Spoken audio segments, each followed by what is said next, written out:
Magandang araw po sa inyong lahat. Welcome sa Kabuhayan at Negosyo, ang programang nagbibigay ng inspirasyon at kaalaman sa mundo ng pagninegosyo at tagumpay.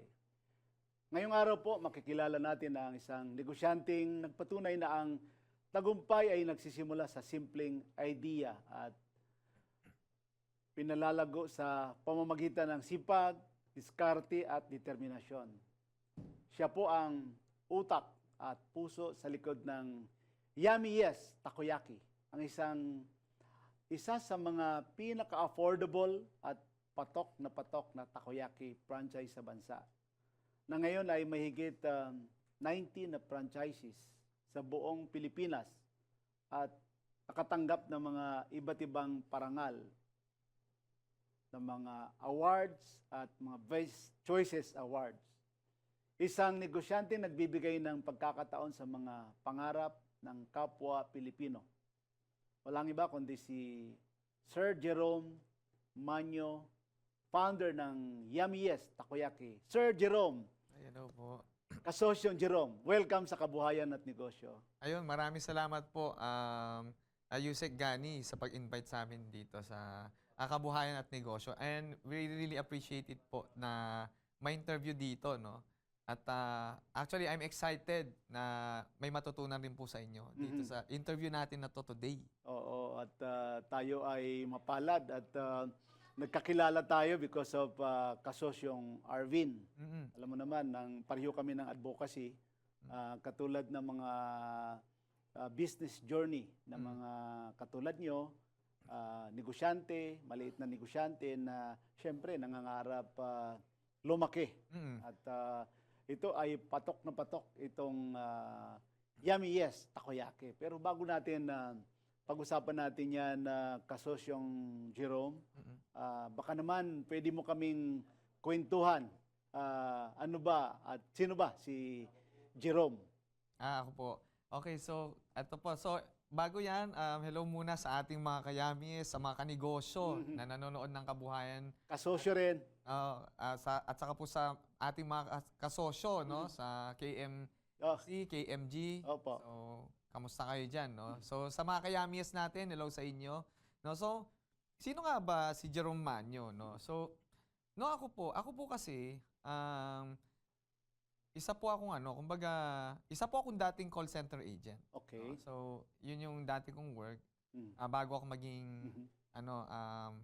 negosyante, no? Pero nung bata pa lang po ako, pangarap ko talaga, isa sa mga pangarap ko, maging negosyante. Kumbaga pangatlo siya eh.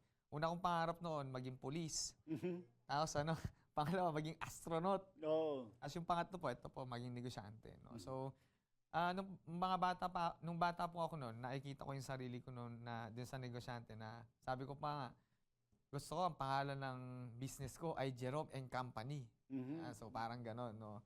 So, and then, nung panahon rin na bata ako, nakita ko rin yung, kumbaga parang nandun nga, may potential na, na maging negosyante in the future. Kasi po, nung kami tumira sa Pampanga, nung ako ay grade 6, nung panahon ko po kasi na yun, mahirap ang buhay sa amin. Sobrang mahirap ang buhay. So, ulam namin, ketchup, yan. Tapos minsan toyo, ganyan. So, pero paborito kong ulam nung ketchup, no?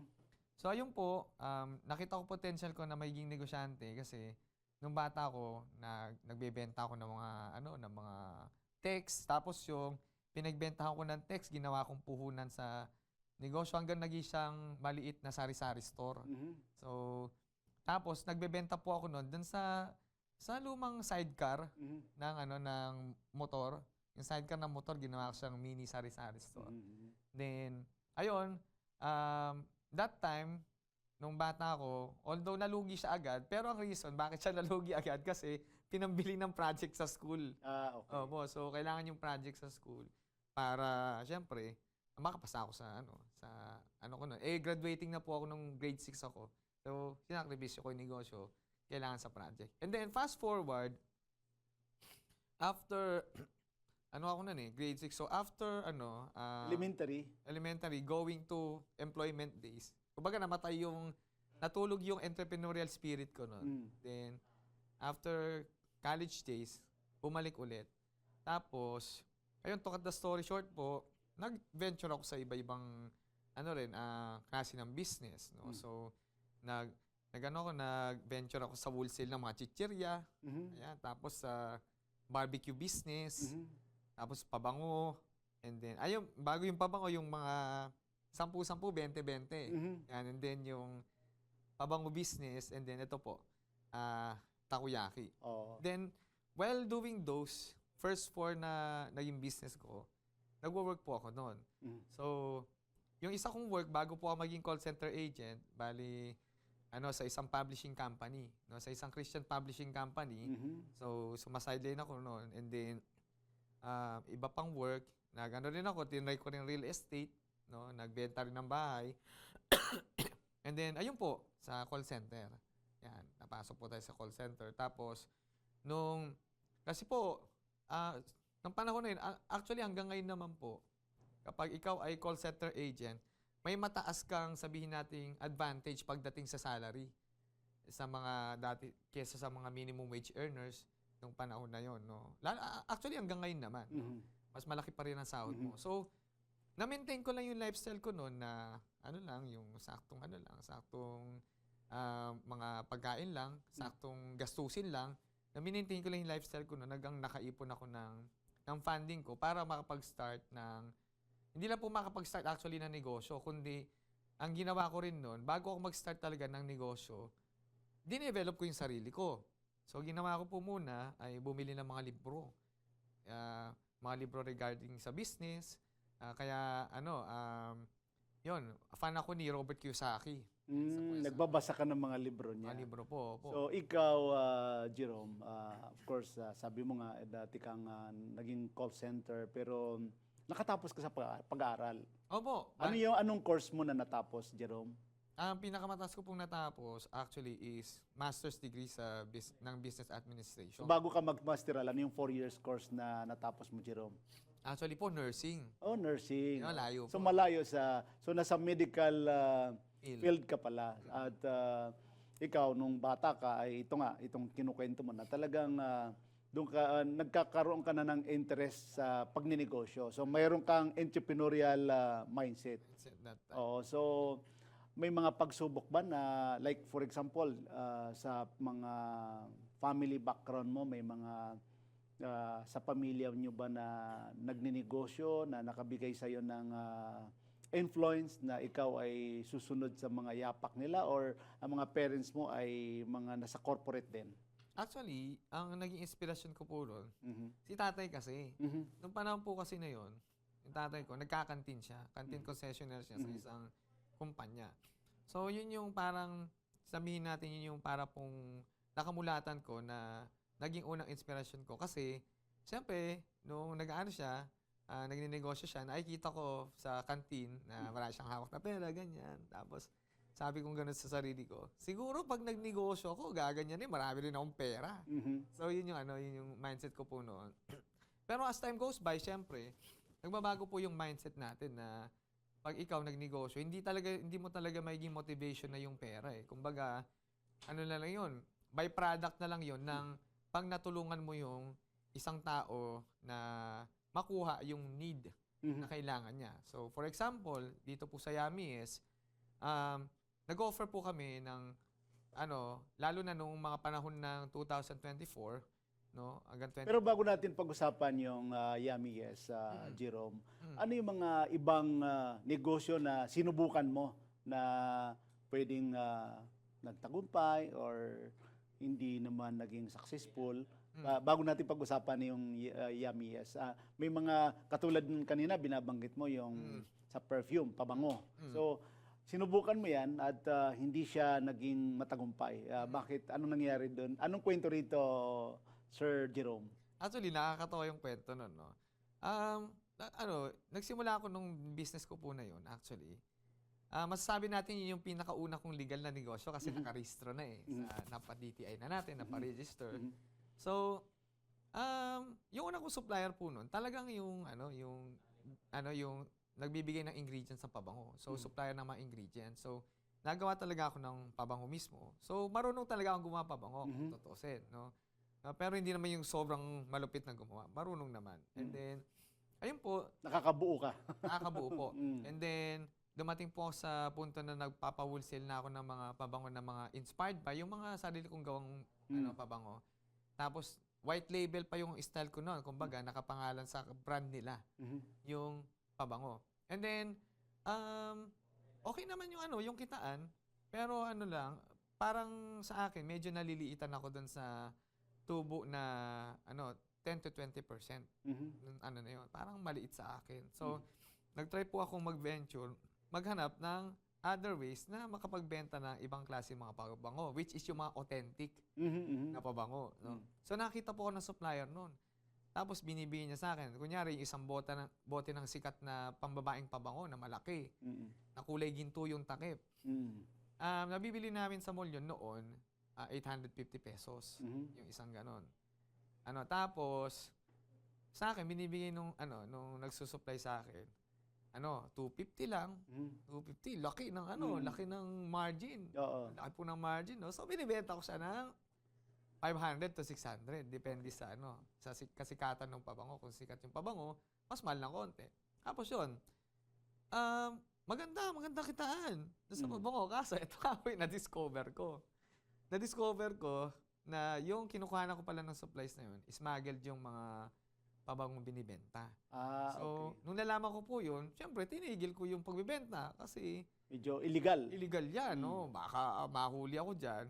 Madali po tayo. Ayoko pa naman ng mga transactiones na illegal. So, na kumita ka nga, galing naman illegal, Oo. pangit din. Natakot ka. Takot po ako, syempre. Kaya po, Mm. doon na po, yung solusyon ko noon, maghanap ng negosyo na sabi ko, kailangan ko ng bagong negosyo kasi hindi maganda tong transactionist dito, illegal, smuggled pa. Mm. So, doon na po pumasok yung sa food business. Mhm. Sa totoo lang po, ayoko talaga ng food business. Mhm. Yan ang totoo niya, ayoko talaga kasi hindi po ako marunong magluto. Mhm. Nung Kapampangan po ako na turingan, pero hindi ako marunong magluto. Mhm. Yun yung catch doon. Mm. Pero yun nga po, to cut the story short, napadpad po ako sa pagkain, sa Yummy Yes Takoyaki. Yun Oo. po. So, ikaw ay kumuha ng MBA at ito yung na-conceptualize mo itong takoyaki business. Bakit ka naman nagkaroon ng interest na magtayo ng business at itong Yummy Yes Takoyaki? Okay po. Mahilig ka ba sa Japanese food? Mhm. Opo. Ano po yan? Actually, marami ring kwento yan eh. Mhm. So, yun nga po, no? So, kung itutuloy natin yung kwento ko po doon, so, hindi ko talaga gusto pagkain. Ayoko talaga yan kasi mapapanisan ka. Mhm. Tapos syempre, ang tawag nito, yung profit margin hindi ganong malaki talaga sa totoo lang, no. Tapos eto nga po, nung pumunta ako sa Expo para maghanap ng franchise kasi po ang gagawin ko na lang, sige, kukuha na lang ako ng franchise. Magpa-franchise na lang ako ng food business. Mhm. So, yung mga tinry ko pong inquire noon, dun sa Food Expo na pinuntahan ko, Show My Business. Tapos, yung Show My Business po na yun, okay na sana, affordable lang po eh. Mm. Affordable lang. Kaso, isa lang ang flavor na ino-offer, baboy. Mhm. Siyempre, hindi naman lahat kakain ng baboy. Mhm. Siyempre, may mga Muslim. Mhm. Merong mga Adventista or yung mga ayaw talagang kumain ng baboy. So, kisagad. So, medyo mananaraw down yung market mo. Isang flavor lang siya noon. Tapos meron yung may siomay na may dim sum noodles at saka meron pang siopaw. Mhm. Kaso hindi rin po ako nag-go doon kasi na-realize ko na marami nagsisiomay, marami nagsisiopaw. Tapos yung Hong Kong style noodles, nung panahon na yun, parang hindi naman ganong patok. Mhm. So, hindi ko na siya kinuha. Yung pangatlo po, milk tea. Milk tea sana, kaso doon sa isang lugar tumawid ako doon sa isang lugar sa Molino, sa amin sa Bacoor. Tapos nung pagkaikot kong ganon, umikot ako, pedestrian, tapos nasa gitna po ako, umikot akong ganon. Milk tea shop na nakita ko po, 6. Mhm. Magkakatabi sila. So, sobrang dami na. Sobrang dami, sobrang saturated na ng market. Tapos, yung isa na muntikan na talaga, na talaga ako magbabuy-in, yung seafood hub. So, mga seafood yung pagkain. Kaso, hindi naman po ako nag-go doon kasi, kailangan magbenta ng alak. sa totoo lang po, hindi po talaga ako manginginom. So, hindi ako umiinom. Mhm. So, kaya Hindi mo rin nagustuhan. Kasi po, para sa akin, pag magbebenta ka ng isang produkto, dapat meron kang confidence dun sa produktong binibenta mo. Tsaka Magbebenta ka magiging passion mo talaga. passion po. Nagbebenta ng alak, hindi ko naman trip Hindi mo, mag-alak. oo. So, hindi ko siya hindi ako confident ibenta. Mm. So, ayun po, paano kayo napunta sa takoyaki? Kasi po, somewhat around May or June ng 2019, Mhm. may nakita akong takoyaki stall. Tapos, kumain lang ako. Tamang trip lang, kain lang. Tapos, tinikman ko, uy, masarap ito sarap, Nagustuhan mo. sarap ng takoyaki, masarap pala ito Tapos, doon ko naisipan, pinost ko pa nga po yun sa social media eh. Meron na akong business na gustong pasukin. Mhm. Tapos, plano ko nga po noon talaga, magpa-franchise lang.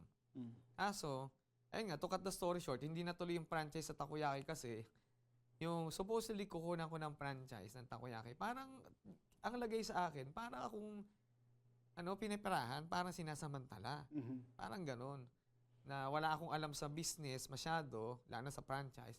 Parang piniperahan niya ako. So, kaya parang na-disappoint. So, ginawa ko, Inaral mo. bukod sa inaral ko, yung nagbebenta sa akin supposedly nung yung franchise na sasaluhin ko, binili ko na lang yung food cart Mhm. nung dati niyang franchisee. Mhm. Tapos sabi ko dun sa franchisee niya dati, o sige, bilhin ko na lang yung food cart mo. Turo mo sa akin paano gumawa ng takoyaki, saan pwede kumuha ng supplies, paano i-operate yung takoyaki business. Tapos ako na bahala dun sa ibang Mhm. sa ibang gagawin. Tapos yun, tinuro niya naman sa akin hanggang sa natutunan ko po. Ngayon po, eto na, no? Nung eto na, nagawa ko ng takoyaki business, nakaisip ako ng concept na kasi gusto ko maparami yung aking mga takoyaki stall at gusto ko matikman ng mga tao di lang dito sa lugar namin sa Cavite kundi sa buong Pilipinas yung aking takoyaki. Mhm. So pero hindi pa kasi ako pwede maging franchisor kasi maliit pa lang akong kumpanya. So or maliit pa lang akong business, isa pa lang yung branch ko. So anong gagawin ko? So nag-create po ako ng concept. Yun yung tinatawag na business package partnership concept. Mhm. So, kinreate ko po yun. Tapos, yun nga po, nung nag-aaral ako ng MBA, business research kailangan. So, sakto, naisip ko yun. Sabi ko, eto na lang gagawin kong business research. So, nag-create ako, business research nun. Then, pinaset ko sa panelist nung una. Tapos, nireject siya. Unfortunately, nireject. Nireject ng advisor mo sa MBA course. Opo, yung pati yung mga panelists. Reason bakit ni-reject? Reasonable naman. Hindi naman masakit sa loob bakit ni-reject. Mahirap lang daw po mag-interview ng franchisor at franchisees. Totoo naman 'yon. Exactly, Yusek, no? Sobrang totoo 'yon. So, kaya ang ginawa ko po, tinabi ko muna yung business research. And then yun nga po, inoperate ko pa yung business, ganyan. Tapos, nung mga panahon na medyo nararamdaman. Pero itinuloy mo na yung first stall mo.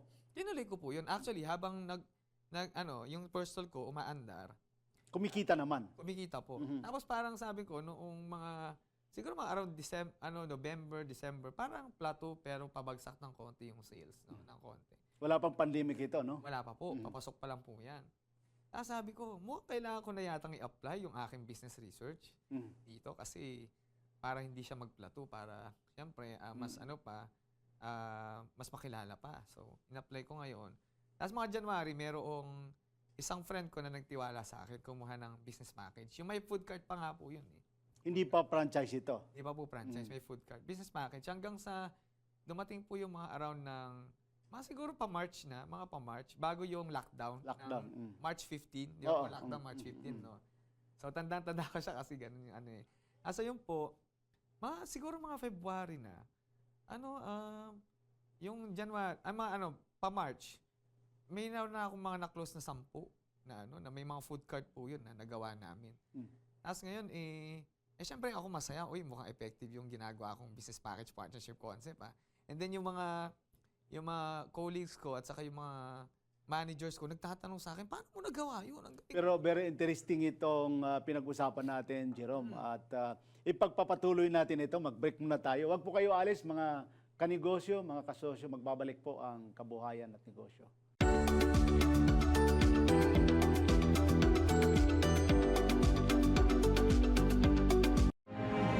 Alamin kung bawal o hindi. Dahil kung di mo alam to, kaso ang kakaharapin mo sa NBI. Nako, bawal ito!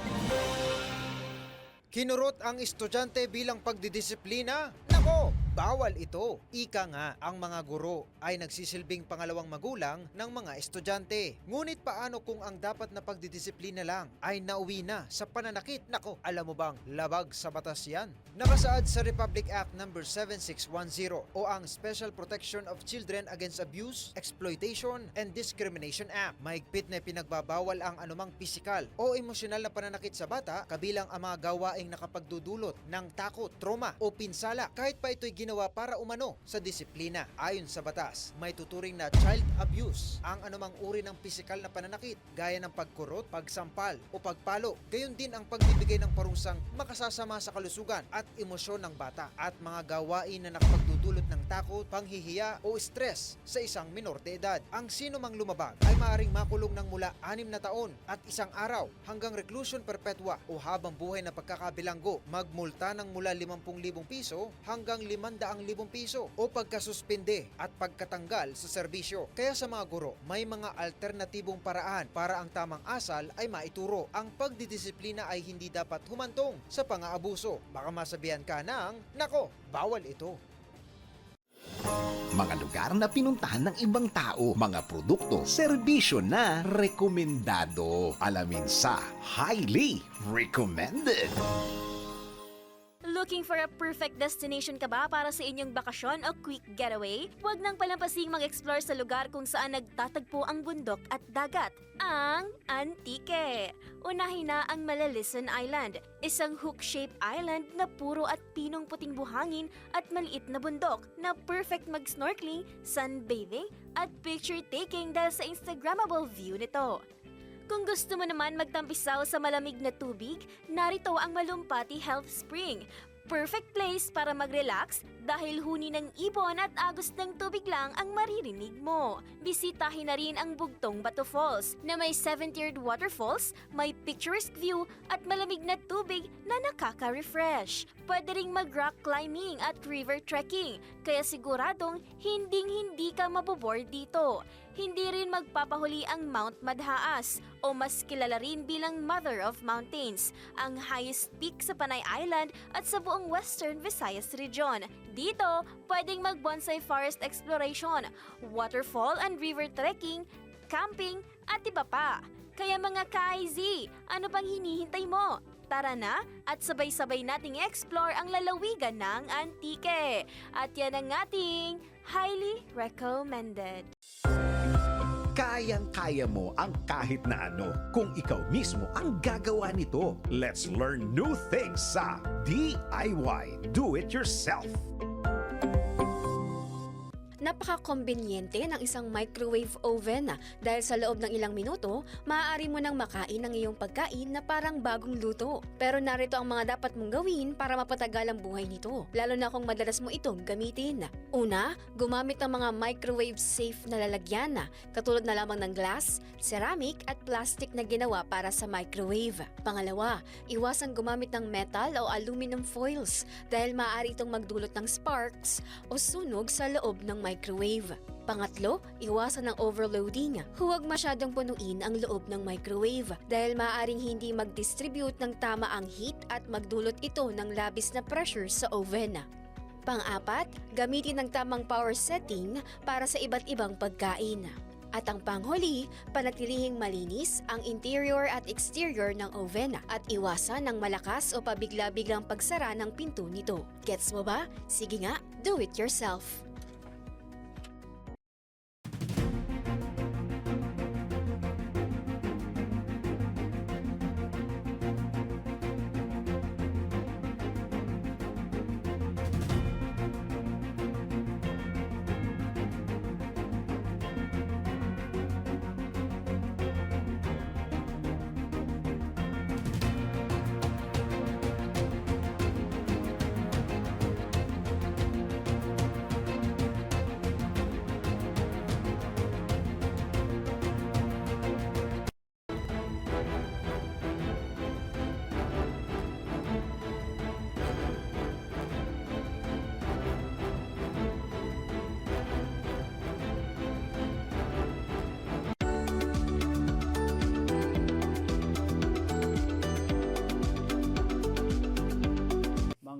kanegosyo, mga kasosyo, nandito pa rin po kami ni Sir Jerome sa Kabuhayan at Negosyo.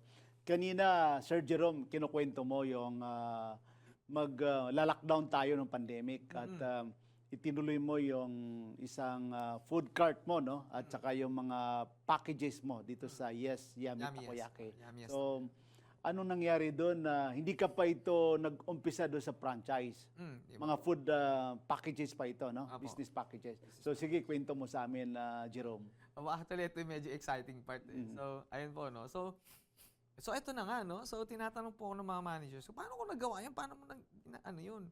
Biruin mo na kapag ano ka agad.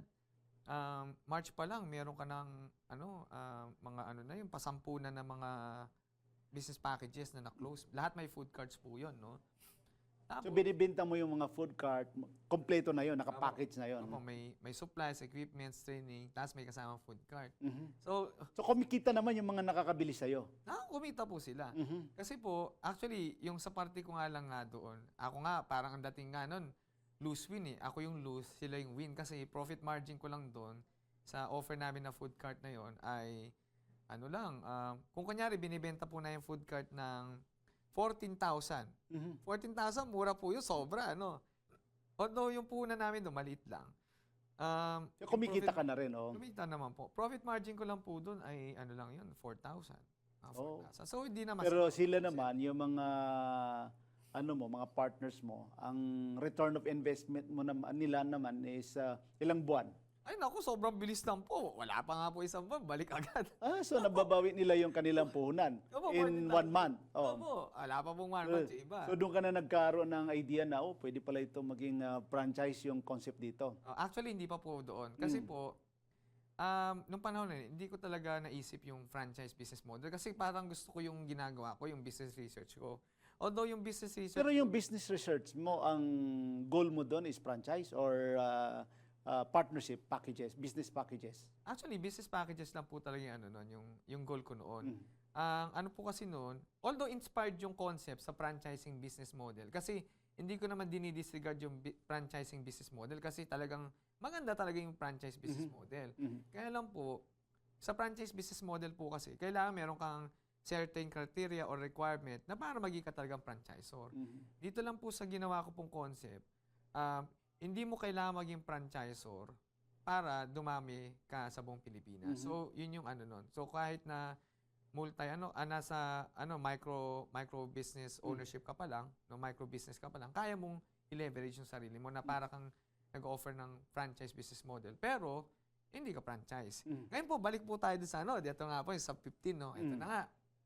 Lockdown na po. Naku, sabi ko gano'n. March 15, March 2020. Oh. Actually, yun po yung huling delivery rin Kaya di mo namin. makalimutan. Hindi ko po makalimutan. Yan rin po yung huling delivery namin doon sa isang kumuha sa amin ng business package sa may banda po sa amin, sa may Springville, sa Molino. Yun po yung last day. Tapos after nun, lockdown. So naisip ko, pa-lockdown na. Nag-iisip-isip ako.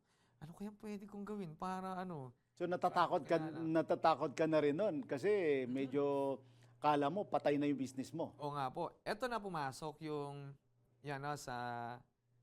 yung tinatawag na crisis is equals to opportunity. Diyan na pumasok po yan. No? So naisip ko na dito sa crisis na to, mayroong opportunity dito. So ano ang pwede kong gawin? Yun nga po, pumasok sa isip ko, 47% ng employment sa Pilipinas ay nawala because of that lockdown. 47%. So marami nagsa-sideline ngayon. So sa akin, sa parte ko, sabi ko, so 47%, madaming numero yun. So, Mawawalan ng trabaho. mawawalan ng trabaho. So maghahanap ng sideline business yan. So, eto na yung pagkakataon ko na pumasok dito. Ngayon, yung mga magsa-sideline business, wala silang ganong malaking pera na kung kunyari, kukuha ng franchise. Kasi hindi ganun kalaking puhunan. So, ganun po. So, kahit mga tipong 5,000 lang, makapag-start sila, okay na. 5,000, mga 5,000. Actually, pinakamababa po namin noon, 5,000. So, anong magandang opportunity?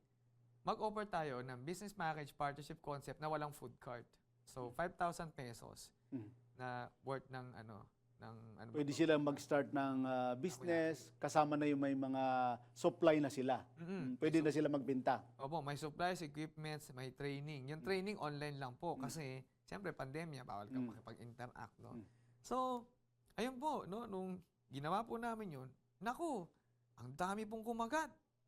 Pumatok. Pumatok po talaga, Mm, no? So, dami talaga. So, hanggang sa umabot po sa pagkakataon ng last 2021 ng February 19, 2021, sa sobrang dami ng kumuha sa amin ng business packages at dami ring umorder ng supplies, naparesign ako ng work. Mhm. No, yung araw na yun, February 19, 2021. So, biglaan na yun. So So, talagang nag-full-time ka. full-time na po ako doon. Kasi po, nung panahon... Ikaw noon ay nagko-call center ka pa noon. Opo, call center agent pa po ako noon. Tapos, yung nanay ko, naalala ko lang, natatawa ako doon sa moment na yun eh. So, pagod na pagod po ako noon. Actually, Yusek, pagod talaga ako. Sabi ko ganun. Umupo ako doon sa upuan ko doon sa, nung papasok na ako sa work from home na work ko. Sabi ko, grabe, kakapagod. Kapagod pala itong ginagawa ko, Diyos ko. Tapos, yung nanay ko lumabas. Nakita niya ako. Ayan, sabi niya gano'n. Ayan, diyan ka na ngayon. Pag-isipan mo na ngayon kung anong gagawin mo. Ano bang gusto mo? Mag full-time ka na magnegosyo o pagsabayin mo ang negosyo at pagtatrabaho? Ako naman, sa isip-isip ko noon, pangarap ko naman talaga maging negosyante.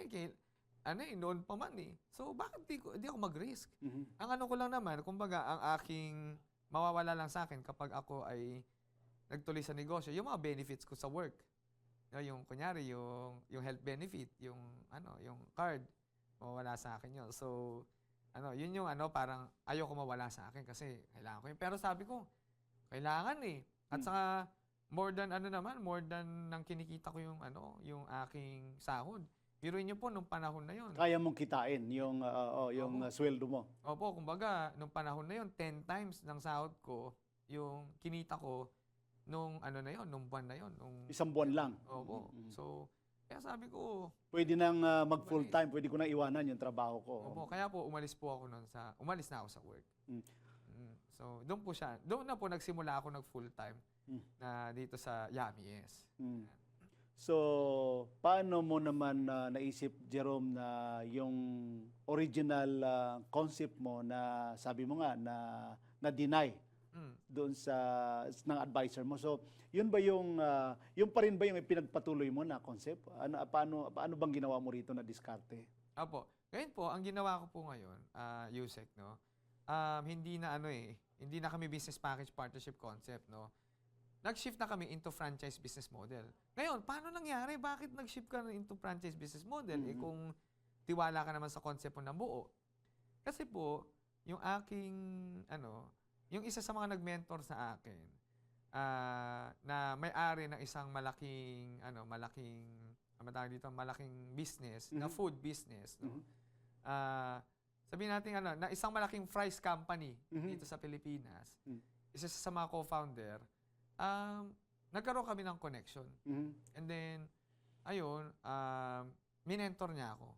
Minentor niya ako about franchise business model. So, tinuro niya sa akin paano ang dapat kong gawin. At saka nung kinikwento ko sa kanya, sabi niya sa akin, alam mo, Jerome, sa estado mo ngayon, actually, pwede ka na maging franchisor.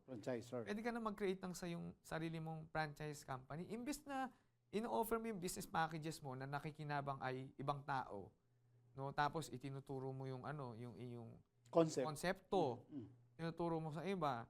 Dapat sa'yo lang yan. Itabi mo lang yan sa'yo. So, hindi mo kailangan ituro yan sa iba. Buti na nga lang, hindi mo pa naturo lahat. Iba lang itinuturo mo. Kaya, pwede ka maging franchisor. So, ngayon, tinuro niya lang sa akin yung basic. Paano yung ganito, ganyan. Paano maggawa ng operations manual. Mga basic, tinuro niya sa akin. Yung mga DIY na franchise. Do it yourself. Do it yourself. Tama-tama dahil itong pagkukwentuhan natin ay ito na yung franchise chapter ng Yummy. Oo. Yummy Yes ako. At wag po kayo alis, mga kanegosyo, mga kasosyo, magbabalik po ang kabuhayan at negosyo.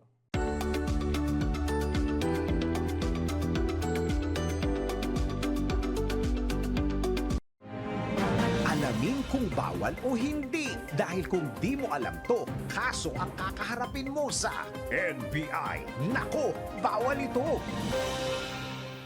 Katrabaho na mahilig gumawa ng chismis tungkol sa'yo? Nako, bawal ito. Sa opisina, hindi lamang trabaho ang umiikot, kundi pati rin ang kwento. May mga kwentong totoo, ngunit kadalasan ay gawa-gawa lamang ito ng iyong katrabaho. Paano naman kung isa ka sa pinagdiskitahan at kung ano-anong isyong tungkol sa'yo ang ipinapakalat kahit na wala namang katotohanan? Nako, alam mo bang labag sa batas yan? Kung ang ipinapakalat na chismis tungkol sa'yo ay nakasisira na sa iyong reputasyon at tila sinasadya na ito, maaari kang maghain ng kasong oral defamation o slander kahit na totoo pa ang chismis. Pero kung ito ay naglalayong ipahiya ang isang individual, maikukonsidera itong defamation. Bukod pa rito, kung ang chismis na ikinakalat sa opisina ay nakakaperwisyo o nakakaapekto na sa mental health ng isang empleyado, maaaring magsampa ng kasong unjust vexation, isang criminal offense sa ilalim ng Revised Penal Code. Bagaman wala pang konkretong batas para sa pagkakalat ng chismis sa trabaho, kinakailangan munang gumawa ng mga kumpanya ng reporting mechanism at magpataw ng disciplinary action sa mga empleyadong mapatutunayang nagkasala. Hindi man kataasan ang sweldo, panatilihin pa rin ang magandang relasyon sa katrabaho. Huwag magpakalat ng fake news para hindi ka masabihan ng, nako, bawal ito. Mga lugar na pinuntahan ng ibang tao, mga produkto, serbisyo na rekomendado. Alamin sa Highly Recommended.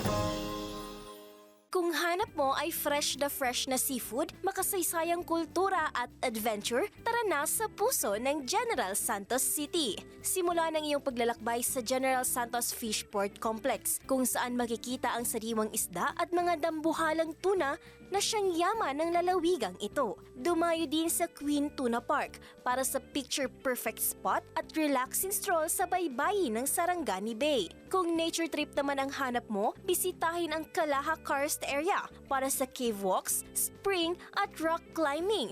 O diba, exciting? Kung gusto mo naman saksihan ang mga tanawin, akyatin na ang Sanchez Peak para sa panoramic view ng buong Gensan o mag-camping sa Nopal Hills at Layson Park. Kung nais mo namang alamin ang kasaysayan ng Gensan, puntahan ang General Paulino Santos Museum para makita ang mga memorabilia, lokal na sining at kilalanin ang mga tanyag na taong bumuo at nagpahalaga sa yaman at kultura ng Gensan. Kaya't ano pa ang hinihintay mo? Puntahan na at tuklasin ang ganda at exciting na tourist destinations sa tuna capital of the Philippines dahil hindi lang isa o dalawa, but there's more to visit at Gensan. At yan ang ating highly recommended. Kayang-kaya mo ang kahit na ano kung ikaw mismo ang gagawa nito. Let's learn new things sa DIY Do It Yourself.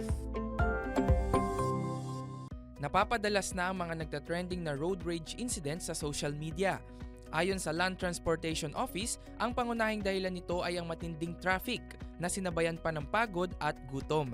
Kaya narito ang mga dapat mong tandaan habang ikaw ay bumabiyahe sa daan. Una, paghandaan ng biyahe papunta ka man o pauwi. Dapat maglaan ka ng sapat na oras kung gusto mong makaiwas sa traffic o rush hour. Ikalawa, ang sarili ay ikalma. Kung ikaw ay may problema, isantabi mo muna ito. Subukan mo ring makinig sa relaxing music habang ikaw ay nagmamaneho. Ikatlo, maging mapagbigay sa daan. Hindi porkit ikaw ang nauna, agad ka nang makakapunta sa iyong paroroonan. Ikaapat, maging magalang at disenteng driver. Iwasang bumusina ng bumusina at huwag umasna na parang ikaw ang hari ng kalsada. At ikalima, palaging magbaon ng mahabang pasensya. Tandaan na makipag-usap ka rin ng maayos kung sakaling magkaproblema. Gets mo ba? Sige nga, do it yourself!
nandito pa rin po kami ni Sir Jerome sa Kabuhayan at Negosyo. Sir Jerome, napaka-exciting itong kwentuhan natin at yung business journey mo ay umabot ka na sa franchise, naging franchisor ka na. Hindi yan madali sa dami ng mga negosyo at ikaw ay sumali dito sa franchise business. Hindi madali maging franchisor at Exactly. ikaw ay umabot ng mahigit 90 franchisee na branches, no? So, papaano mo ikaw ba convinced na yung sarili mo na kaya mong maging franchisor? Nung panahon po na yun, nung sinabi sa akin nung nga po, nung nag-mentor sa akin, sinabi, nung panahon po kasi na yun, sa akin, parang hindi ako confident na maging franchisor kasi di naman ako malaking kumpanya. Saktuhan lang ako na company. Maliit pa. Maliit. Tapos, sabi niya, hindi, kaya mo yan, kaya mo maging mag-elevate, mag-shift into franchise business model kasi kumpleto ka na. So, meron ka ng, ano ba tawag dito? Successful na concept. Tapos meron ka naman nag-ooperate na branch mo. Tapos, Kumikita yung business package na ino-offer mo. kumikita naman yung business packages na on-offer mo. And then, yung produkto mo naman, maganda yung review ng tao. O tapos, bakit hindi mo i-offer ng franchise? Tapos may intellectual property registration ka pa. Bakit hindi mo siya i-offer for franchise? Sabi niya gano'n. Pwede mo i-offer. Yeah, maganda yung mo. Maganda na yung advantage mo. And then yun nga po, ginawa namin para dumami po siya. So, sabi niya, una niyang advice sa akin, mag-offer ka muna, gawin mo, free franchise rights offer. So, pwede naman po yun, sabi niya. Pwede naman niya, free franchise rights offer. So, i-waive mo lang yung franchise fee. Tapos, bibili niya lang sa yung mga supplies na kailangan mo. So, yun yung unang pinagawa sa akin. So, ganun ginawa namin. Hanggang sa, ayun, nagkaroon kami ng mga ilang franchises po noon. Hanggang sa, dumating na rin po yung, yung moment na napansin po tayo ng iba-ibang mga influencers. So, yung isa doon, yung ewan ko, pwedeng banggitin. Basta yung isa, kilalang nag-interview na ng mga kilalang mga personalities. No? So, na-interview po tayo. Doon po talaga sumabog yung Yummy Yes. So, nakilala. So, marami nag-inquire. Tapos yung offer namin, 24,999 sa 29,999. Ay, nako, Yusek, sabi ko sa'yo, although marami namang Hot cake siya. hot cake, you're selling like hot cakes, parang ganon, pero marami ding nagduda. Kasi po, sobrang mura.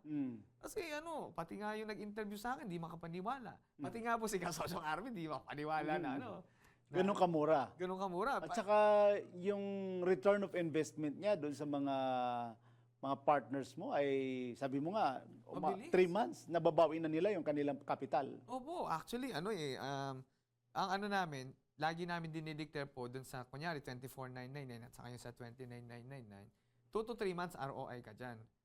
Hindi naman namin ginagaranti, basta 2 to 3 months mag-ROI ka dyan. Pero, Nangyayari naman. nangyayari po, majority. Yung iba nga po, 7 araw lang, bawi. May gano'n, meron nga po. Depende sa area, location. Depende po sa area, sa location po, syempre. Merong iba, sa maniwala po sa hindi, 3 araw lang, bawi agad yung puhunan. Wow. Opo. Ano ba yung in-offer mo na pumatok din yung buy one take one? Yun po, buy one take one takoyaki po yun. So, yung bentahe po namin dito, hindi lang po siya buy one take one na takoyaki po, Yusek, Siya ay isang buy one take one na restaurant quality takoyaki. Wow. So, talagang, yung confidence level ko dun sa produkto namin, talagang, kahit sabihin mo sa akin, may nagsasabi kunyari na, hindi masarap yung takoyaki nyo. Ganito, ganyan, kung ano mang sabihin. Hindi ako papayag kasi ako, alam ko sa sarili ko, masarap yun at review sa amin ng mga tao, pati sa social media namin, 100% yung review na masarap talaga. At yun, isa business opportunity na ino-offer namin, ang bilis talaga nung ROI, nung panahon na po na yun. No? And then, ayun po, may mga nagdududa, sabi, mukha namang scam yan kasi sobrang mura. No? Parang hindi naman makatotohanan, 3 araw bawi. Tapos, 24,999. Saka napaka-reasonable, abot kaya yung franchise na ino-offer mo sa merkado. Opo, actually, super duper affordable. Ngayon ba sa mga nanonood sa atin, Jerome, magkano ba yung kailangan ihanda nila na capital na i-invest nila dito sa Yummy Yes na takoyaki? Opo. Right now po, ngayon, so di ba po dati 24,999 pinakamababa. Mhm. However, mas naging maayos na po yung ating franchise business model. Mhm. Yung sistema, naayos na rin. So, actually, ang nag-connect sa akin para mas maiayos yung sistema ng Yummy Yes ay si Kasosyong Arvin. Mhm. Kinonect niya ako dun sa isang franchise consultancy. So, si Sir Joms, no? So, inayos Magaling namin yun. yung concept. Mhm. Magaling nga po, Mhm. magaling, no? Mhm. Siya yung nag-advise Mhm. sa amin, no? So, ngayon, from 24,999, unfortunately, so actually, hindi naman siya unfortunately kasi may mga numero naman na kaya namang maibalik agad yung puhunan, no? Mhm. Right now, 172,000 na si Yummy Yes Takoyaki. 172. Yes, 172,000. So, yan ba sa tumaas na rin yung capital ng mga prospective franchisee mo? Gaano naman katagal mababawi nila ang capital nila dyan? Ayun, pag sa ROI naman po, ano naman po yan? 6 to 8 months. 6 to 8 months. 6 to 8 months po. No? So, kaya naman po siya, lalo nung pinakita sa amin yung numbers na potential talaga, na kaya niya yung ano. Tapos, doon nga po sa pinakita sa amin pro forma income statement ni Sir Joms. In 5 years, total na cumulative EBITDA mo o yung income mo in 5 years, 3,054,000. Mga ganun po yung numbers. Paano mo napapanatili, Jerome, yung maayos na sistema at lumalaki talaga itong Yummy Yes Takoyaki? Actually po, pagdating po sa sistema ngayon, although kahit papaano medyo may mga sablay, no? Inaayos namin yung sistema namin sa pamamagitan ng paghingi pa rin siyempre ng advice, lalo na sa ating franchise consultant, no?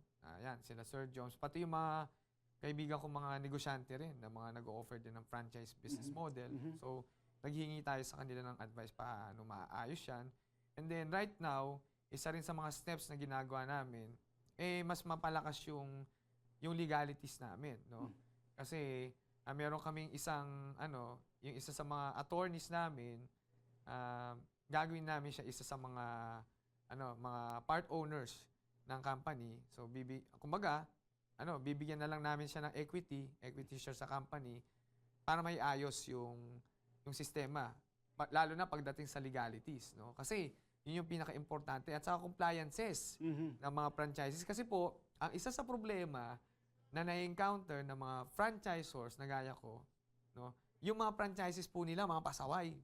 Marami po yan. Paano mo hinahandle yan, yung mga pasaway na mga franchisee? Ayun po, yung mga pasaway na franchises talaga, talagang kailangan mo talaga yung kontrata na tipong i-remind mo sa kanila na, di ba sabi namin sa inyo na hindi pwede itong ganito. So, ayan, pinibirahan mo yung kontrata. So, ano ang gagawin natin dyan? So, kumbaga, yun po isa sa ginagawa namin, nire-remind namin, tapos, binibigyan namin ng action plan kung ano yung dapat gawin para hindi na siya maulit. Ikaw ba, Jerome, saan mo nakikita yung Yummy Yes Takoyaki in the next 5 years or 10 years?